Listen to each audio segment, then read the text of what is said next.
Hello, my exceptional Algebra 3 students. We are ready for another exciting online trip. Today, we will learn about factorial notation. And we're going to be talking about integers. Remember, when we have integers, we have no decimals, no fractions. They're going to be positive and negative whole numbers of zero. Well, here, if the n is a positive integer, the notation n factorial, it's red, n factorial, is the product of all positive integers from n down through 1. From n down through 1, the product, we're multiplying. So if we have n factorial, that's like n times the quantity n minus 1 times the quantity n minus 2, all the way down to the number 1. So if we have 5 factorial, you see it's 5 is the n, 5 minus 1, 4, 5 minus 2, 3. It's all the way down 5 times 4 times 3 times 2 times 1 to 1, from n to 1, the product, which will give us 120.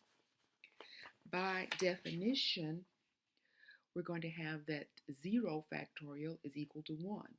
So 0 factorial will be equal to 1.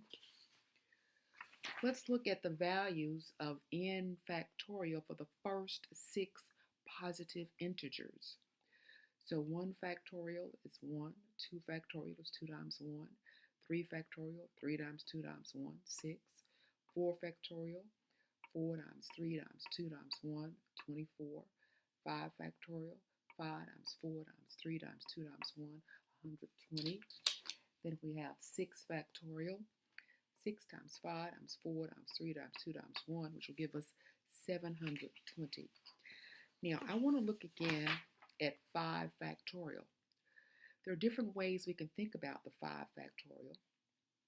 We can say 5 factorial is 5 times 4 factorial, or we can say that it's 5 times 4 times the 3 factorial, or 5 times 4 times 3 times 2 factorial, or what we've looked at is what the 5, which is the n, times 4 times 3 times 2 times 1. From the n all the way down to the 1, the product we're multiplying.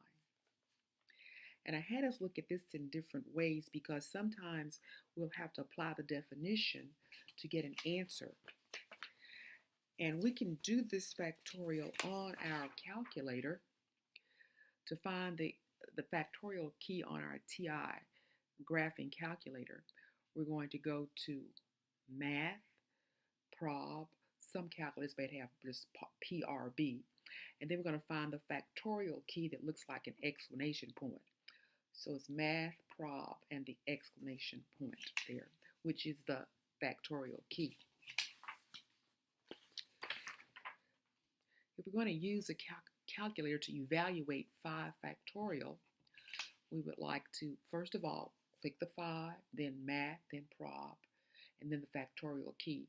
And then hit enter, and we should get 120. So you practice that on your calculator. We're going to evaluate each factorial expression.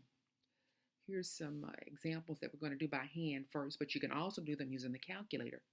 So 6 factorial will be 6 times 5 times 4 times 3 times 2 times 1, 720.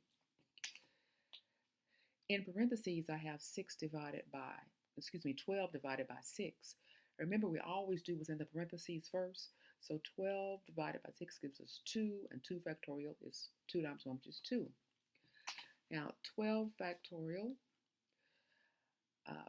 is 12 times 11 times 10 times 9 times 8 times 7 times 6 factorial. Now, I stopped at 6 factorial because you see I have a 6 factorial in the denominator, which means I can cancel them out. So what I'm left with is just the 12 times 11 times 10 times 9 times 8 times 7. And when we do that, we're going to get 665,280. So this is another way to do this.